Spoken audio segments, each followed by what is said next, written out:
May 1993. Town's last away game of the season was a 6-pointer if there ever was one.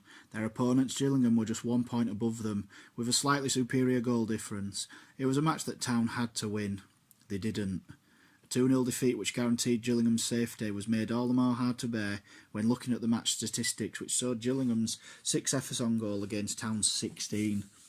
The journey back from Kent was a long one, and it was now down to the wire. Even a win in their last game at home to Hereford would not necessarily save Town from the drop.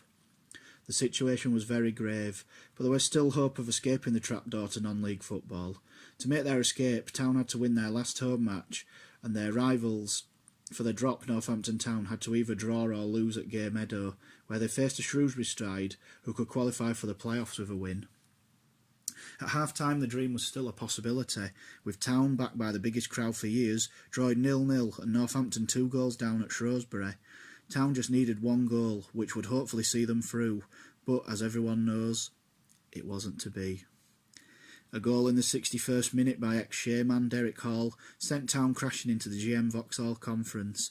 The final minutes of the game were played out in almost complete silence, as the news came through that Northampton had staged a remarkable recovery to win 3-2, and whatever result at the Shay, Town were still down.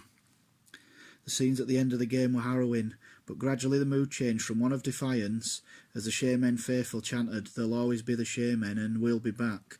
Little did they know that, unlike the other teams who had suffered relegation and bounced straight back, Town would suffer 5 years in the non-league wilderness and almost suffer the indignity of relegation out of the conference in the process.